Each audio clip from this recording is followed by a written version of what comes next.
ಪುರುಷರೇ ನೀವೇ ಕಳಂಕ, ಕೆರಳಿ ಕೆಂಡವಾದ ಉರ್ಫಿ. ತನ್ನದೇ ಅಶ್ಲೀಲ ಫೋಟೋ ನೋಡಿ ಗಂಡಸರ ಮೇಲೆ ಗರಂ. ಟ್ರೋಲ್ ಮಾಡಿ ಮಜಾ ತಗೊಳ್ಳೋರಿಗೆ ಉರ್ಫಿ ಕ್ಲಾಸ್. ಮಸ್ತ್ ಮಸ್ತ್ ಹುಡುಗಿ ಬಂದ್ಲು, ನಾನು ನಿನ್ನ ದೋಸ್ತು ಅಂದ್ರು. ಫೇಸ್ಬುಕ್, ಇನ್ಸ್ಟಾಗ್ರಾಮ್ನಂತಹ ಸಾಮಾಜಿಕ ಜಾಲತಾಣದಲ್ಲಿ ಹೆಣ್ಣು ಮಕ್ಕಳಿಗಾಗ್ತಿರುವಂತಹ ಹಿಂಸೆಗಳು ಒಂದೆರಡಲ್ಲ. ಹೆಸರೇ ಗೊತ್ತಾಗದಂತೆ ಅಶ್ಲೀಲವಾದಂತಹ ಮೆಸೇಜ್ಗಳನ್ನು ಮಾಡುವಂತಹ ಅನೇಕರು ಹೆಣ್ಣು ಮಕ್ಕಳಿಗೆ ಇಲ್ಲಿ ಥರಥರದಲ್ಲಿ ಕಾಡ್ತಾ ಇದ್ದಾರೆ. ಹೆಣ್ಣು ಮಕ್ಕಳ ಪ್ರೊಫೈಲ್ ಫೋಟೋಗಳನ್ನು ಬೇರೆ ಯಾವುದೋ ಖಾತೆಯಲ್ಲಿ ಹಂಚಿಕೊಂಡು ಬೇರೆ ರೀತಿಯಲ್ಲಿ ಬಿಂಬಿಸ್ತಾ ಇದ್ದಾರೆ. ಇದೆಲ್ಲದರಿಂದ ಬೇಸತ್ತು ಅನೇಕರು ಮಾನಸಿಕ ನೆಮ್ಮದಿಯನ್ನು ಸಹ ಕಳೆದುಕೊಂಡಿದ್ದಾರೆ. ಎಷ್ಟೇ ಪ್ರಯತ್ನ ಮಾಡಿದ್ರೂ ಸರಿ, ಇದಕ್ಕೆಲ್ಲ ಕಡಿವಾಣವನ್ನು ಹಾಕೋದಕ್ಕೆ ಸಾಧ್ಯನೇ ಇಲ್ಲ ಎನ್ನುವಂತಾಗಿದೆ. ಇದಕ್ಕೆ ಉರ್ಫಿ ಜಾವೇದ್ಗೆ ಇತ್ತೀಚೆಗೆ ಆದಂತಹ ಅನುಭವ ಮತ್ತೊಂದು ಉದಾಹರಣೆ. ಹೌದು, ಉರ್ಫಿ ಜಾವೇದ್ ಬಾಲಿವುಡ್ನ ಚೆಲುವೆ. ಸದಾಕಾಲ ತಮ್ಮ ಬಟ್ಟೆ ಮೂಲಕನೇ ಸುದ್ದಿ ಮಾಡುವಂತಹ ಉರ್ಫಿ ಇಲ್ಲಿವರೆಗೂ ಸಹ ಹಲವು ಬಾರಿ ಟ್ರೋಲ್ ಆಗಿದ್ದಾರೆ. ಸೋಷಿಯಲ್ ಮೀಡಿಯಾದಲ್ಲಿ ಚರ್ಚೆಯ ವಸ್ತುವಾಗಿದ್ದಾರೆ ಅಂತಲೇ ಹೇಳಬಹುದು.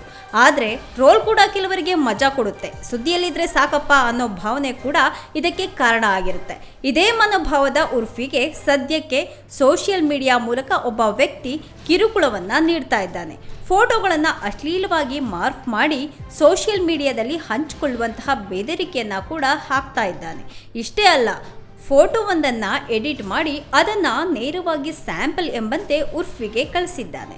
ಇದರಿಂದ ಕೆರಳಿ ಕೆಂಡವಾಗಿರುವಂತಹ ಉರ್ಫಿ ಜಾವೇದ್ ಸದ್ಯಕ್ಕೆ ತಮ್ಮ ಸಾಮಾಜಿಕ ಜಾಲತಾಣದಲ್ಲಿ ತಮಗೆ ಕಿರುಕುಳವನ್ನು ನೀಡ್ತಿದ್ದವನ ಜನ್ಮವನ್ನೇ ಜಾಲಾಡಿದ್ದಾರೆ. ತಂತ್ರಜ್ಞಾನವನ್ನು ದುರುಪಯೋಗ ಪಡಿಸಿಕೊಳ್ತಿರೋದಕ್ಕೆ ತಮ್ಮ ಅಸಮಾಧಾನವನ್ನು ಕೂಡ ಹೊರಹಾಕಿರುವ ಉರ್ಫಿ ಟೆಕ್ನಾಲಜಿಯನ್ನು ಉಪಯೋಗಿಸಿಕೊಂಡು ಈ ಪುರುಷರು ಯಾವ ಹಂತಕ್ಕೆ ಬೇಕಾದರೂ ಸಹ ಇಳಿತಾರೆ ಅನ್ನೋ ವಿಚಾರವನ್ನು ನನಗೆ ಅರಗಿಸಿಕೊಳ್ಳೋದಕ್ಕೆ ಸಾಧ್ಯ ಆಗ್ತಿಲ್ಲ ಅಂತ ಕೂಡ ಹೇಳಿದ್ದಾರೆ.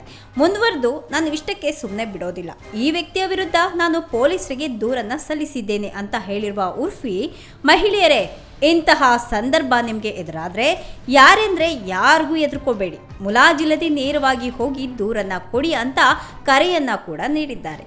ನಮ್ಮ ಸಮಾಜಕ್ಕೆ ಈ ಪುರುಷರೇ ಕಳಂಕ ಅಂತ ಕಿಡಿಕಾರಿದ್ದಾರೆ. ಸದ್ಯಕ್ಕೆ ಹಲವಾರು ಜನ ಉರ್ಫಿಗೆ ಬೆಂಬಲವನ್ನು ಕೂಡ ಸೂಚಿಸ್ತಾ ಇದ್ದಾರೆ. ಅಶ್ಲೀಲ ಮೆಸೇಜ್ ಮತ್ತು ಫೋಟೋ ಕಳುಹಿಸಿದಂತಹ ವ್ಯಕ್ತಿಯನ್ನು ಬಿಡಬೇಡಿ, ದೂರು ಸಲ್ಲಿಸಿ ಅಂತ ಹೇಳ್ತಿದ್ದಾರೆ. ಉರ್ಫಿ ಹಂಚಿಕೊಂಡಂತಹ ಆ ವ್ಯಕ್ತಿಯ ಸ್ಕ್ರೀನ್ಶಾಟ್ ಸೋಷಿಯಲ್ ಮೀಡಿಯಾದಲ್ಲಿ ಇದೀಗ ಸಖತ್ ವೈರಲ್ ಆಗ್ತಾ ಇದೆ.